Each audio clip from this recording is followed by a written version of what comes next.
खैबर पख्तूनख्वा के बड़े मुमताज़ सीनियर साफ़ी एबटाबाद से इनका तल्लुक़ है सैयद कौसर नकवी साहब, जिन्होंने बड़ा वसी इस हवाले से काम किया है और इनके पास भरपूर नॉलेज है। नकवी साहब, हम आपको खुशामदीद कहते हैं। क्या समझते हैं कि एक दफ़ा फिर ये अफवाह ही है या इस दफ़ा कोई ये अफवाह हकीकत का रूप धार लेगी? बिस्मिल्लाहिर्रहमानिर्रहीम। बहुत शुक्रिया इफ्तिखार साहब। मेरा ख्याल है कि ये जो 28वीं तरमीम की जो बाज़ डेट सुनाई दे रही है, इसमें कुछ फेडरेशन और सूबों को बैलेंस करने की बात हो रही है। जो 18वीं तरमीम में किसी हद तक जो अख्तियारात जो आपने सूबों को ज़्यादा दे दिए थे, उससे कुछ डिसबैलेंस हो गया था और फेडरेशन शायद इस पर फील कर रही थी कि जो फेडरेशन है वो शायद वहाँ पे कुछ कमज़ोरियाँ दिखाई दे रही थी। तो उसमें अभी जो बात चल रही है, अभी तो ये ड्राफ्ट सामने तो नहीं आया, उसमें कुछ वजारतें जिसमें सेहत भी शामिल है और तालीम भी शामिल है। ये भी एक इस पर भी बात हो रही है कि इसको सेंट्रलाइज़ किया जाए और ये पूरे जो चारों सूबों की जो या पाँचों सूबों की जो वजारतें हैं ये फेडरेशन के पास हो। दूसरी बात जो चल रही है कि छोटे यूनिट्स जो हैं, जो अभी सूबों के दरमियान, चूँकि पंजाब एक बड़ा सूबा है, फिर बाकी सूबों में भी बहुत सी बातें चल रही हैं वसाइल की तकसीम के हवाले से। इंतज़ामी यूनिट्स होने चाहिए, जो एक तजुर्बा पहले भी हुआ था अफगानिस्तान में, ईरान में जी मुशर्रफ साहब के दौर में पाकिस्तान में भी हुआ था, जो आपने ज़िली सतह पे ये यूनिट्स बनाए थे, लेकिन वो तजुर्बा उसकी नाकामी की बहुत सारी और वजूहत भी थी, क्योंकि कोई पहले ट्रायल फेज़ नहीं हुआ और एक बार ही आपने इम्प्लीमेंट कर दिया। बाज़ जगह पे बहुत अच्छा स्टेप हुआ और बाज़ जगह पे बुरी तरह फ्लॉप हुआ। तो मेरा ख्याल है कि ये भी एक बड़ी अशद ज़रूरत है कि इसको बराबर किया जाए। अभी जो बज़ाहिर जो 14 सूबों की बात चल रही है या शायद 14 से ज़्यादा सूबों की बात चल रही है, उसमें हर सूबे में मुख्तलिफ उसको इलाकाई बेसिस पे उसको तकसीम, एडमिनिस्ट्रेटिव बेसिस पे उसको तकसीम की बात हो रही है। KP में भी 3 सूबों की बात चल रही है। हज़ारा है उसमें जी, एक हज़ारा के हवाले से 2 बातें सामने आई हैं। एक ये है कि हज़ारा का सर्टन एरियाज़ जो है उसको फेडरेशन के साथ लगाया जाए, क्योंकि इस्लामाबाद के साथ इस्लामाबाद एक तजवीज़ ये है कि इस्लामाबाद के साथ नॉर्दर्न एरिया को भी, इस्लामाबाद के साथ कराची को भी, ग्वादर को भी और दरियात का या हज़ारा का कोशिश हुए। एक प्रपोज़ल ये है कि हज़ारा का कुछ एरिया जो है वो हरीपुर ऑलरेडी बहुत सारे एरिया एडजेसेंट है बिल्कुल इस्लामाबाद के साथ। तो एक प्रपोज़ल तो ये है कि इसको इस्लामाबाद के साथ लगाया जाए। दूसरी प्रपोज़ल ये है कि हज़ारा को एक अलग सूबा की हैसियत दी जाए और 3 सूबे KP में बनाए जाएँ, उसमें एक सूबा जो है हज़ारा भी हो।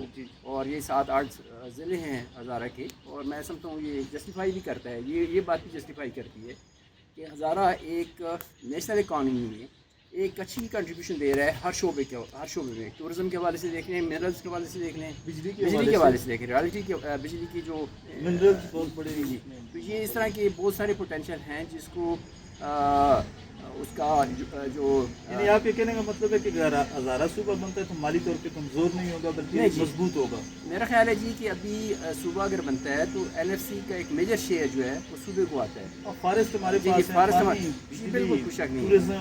अभी तो देखिए, पहले तो हम खाली तरबेला की बात कर रहे थे। चलिए, तरबेला में भी एक कंट्रोवर्सी है कि उसका जो प्लांट है वो दूसरी तरफ है, लेकिन अभी तो हमारे जो नए यूनिट्स बने हैं इसमें दासू है जी, ऊपर वाला जो डैम है, तो 5-6 नए डैम जो बादशाह डैम है, ये दोनों डैम उसकी सुखी किनारी है। इसकी प्रोडक्शन इतनी ज़्यादा है कि वो एक अच्छी इनकम जनरेट करेंगे।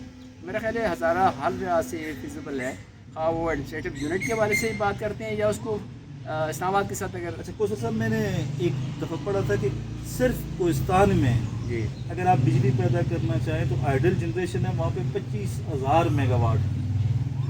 देखिए जी, चाइनीज़ इंटरवेंशन के साथ अभी हमें बहुत सारी नई तजावीज़ मिली हैं और जिसमें बात चल रही है कि छोटे यूनिट्स बहुत सारे बन सकते हैं। सिर्फ इसी हमारा जो ये बेल्ट है जो दरिया सिंध पे जो कोहिस्तान और बडगाम के साथ साथ जो एरिया है, इसमें इतना बड़ा पोटेंशियल है कि बहुत सारे छोटे यूनिट्स लग सकते हैं। और जो न सिर्फ टूरिज्म भी बहुत बड़ा एक फैक्टर है ना।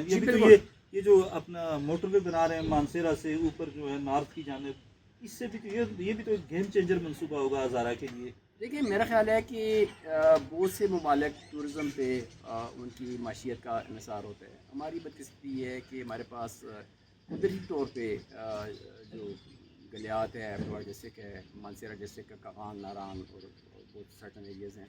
اس طرح پٹکرام میں الائی وغیرہ کے علاقے ہیں. ابھی کوستان میں پروڈکشن گورنمنٹ کچھ کام کر رہی ہے، لیکن ہم نے کبھی بھی اس کو اس اینگل سے نہیں سوچا کہ اس کی انکم جنریشن کیسے کی جائے. مس مینجمنٹ انتہا پہ ہے، اور وہ ابھی ایک کھجانی کا ایک منصوبہ وہاں پہ بھی پرپوز ہے، لیکن اس میں بھی بہت سارے سوالات اٹھ رہے ہیں.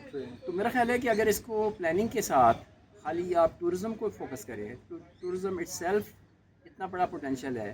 اچھا نقوی صاحب، سوری آپ کی بات کاٹ رہا ہوں. ہمارے یہاں ٹورزم کا جو ایک پروموشن کا جو ایک انداز ہے وہ یہ ہے کہ آپ جنگلات کاٹیں، ہائی رائز بلڈنگ بنائیں، یہ ٹورزم ہے.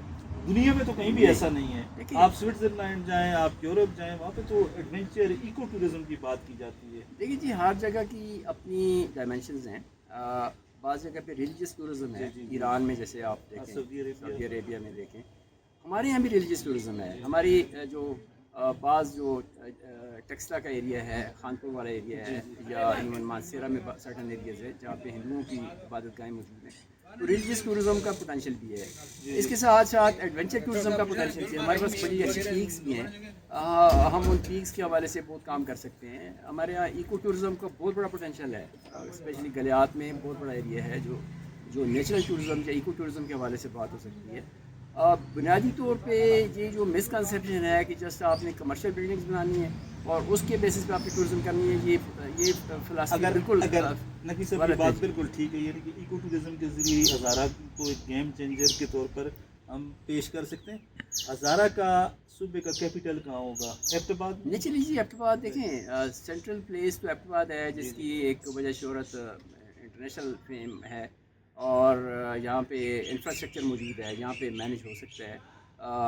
باقی جیسے چیزیں ڈیولپ ہوتی ہیں تو پھر تو ہر کسی جگہ پہ ڈیولپ کیا جا سکتا ہے. یہ بھی سوال ہوتا ہے کہ کیا ہزارہ صوبہ اگر بنتا ہے تو موجودہ ہزارہ ہی ہوگا یا اس میں کچھ چیزیں کچھ ایریاز انکلوڈ کیے جائیں گے؟ دیکھیں ابھی تو یہ بات میں جیسے شروع میں بات کی کہ بعض گشت ہے، ابھی کوئی حتمی رائے اس پہ آپ نہیں دے سکتے، لیکن پاسبلٹیز ہیں کہ ایک اس کا جو ہسٹورک بیک گراؤنڈ دیکھیں تو ہزارہ جو ہے وہ شاید کچھ جو پنڈی کے ساتھ کچھ ایریا ہے، ٹیکسلا کے ساتھ ایریا ہے، اٹک کے ساتھ ایریا ہے، وہ بھی اس کا حصہ تھا. یا مری جو ہے، مری ہزارہ امپرومنٹ ہیل ٹیکس ایک ادارہ رہا ہے. تو مطلب یہ ہو سکتا ہے کہ اگر یہ پروپوز ہو تو اس میں وہ ایریاز بھی شامل کیے جائے. یہ پاسبلٹی بھی ہے. یعنی امکانات ہیں کہ نئے صوبے بنیں گے؟ جی بہت زیادہ چانس ہے، بہت زیادہ دکھائی دے رہا ہے کہ جی. اور یہ 28ویں ترمیم. اچھا آخری سوال یہ ہے نقوی صاحب کہ ملک کے مفاد میں ہوگا یہ فیصلہ؟ میرا خیال ہے جی اس وقت یہ بہت عام بات ہے کہ ان چیزوں کو اگر ہم برابر نہیں کرتے، بیلنس نہیں کرتے، تو یہ چیزیں اگینسٹ جائیں گی. تو میرا خیال ہے یہ ملکی مفاد میں ہے کہ یہ ابھی ہمیں صوبوں کو اور مرکز کو اس میں جو ڈس بیلنس ہے اس کو بیلنس کیا جائے، اس کو برابر کیا جائے. یہ ملکی مفاد میں ہے. چلیں، بڑی نوازش، بہت شکریہ. ناظرین، کوثر نقوی صاحب نے کہا ہے کہ 28ویں ترمیم کے ذریعے جو بعض گشت سنائی یا اس وقت دے رہی ہے کہ نئے صوبے بنیں گے، اس میں کافی چیزیں جو ہیں، کافی امکانات روشن ہیں کہ شاید اس دفعہ نئے صوبے بنیں. اور سب سے عام ترین بات یہ ہے کہ اس دفعہ ہزارہ بھی صوبہ بنے گا، اور اگر ہزارہ صوبہ بنتا ہے تو اس سے یہ بات یقینی ہو جائے گی کہ ہزارہ کے لوگ طویل عرصے سے جس احساس محرومی کا شکار ہیں، انشاءاللہ وہ احساس محرومی جلد ختم ہو جائے گا. خوش رہیں، آباد رہیں. اللہ حافظ.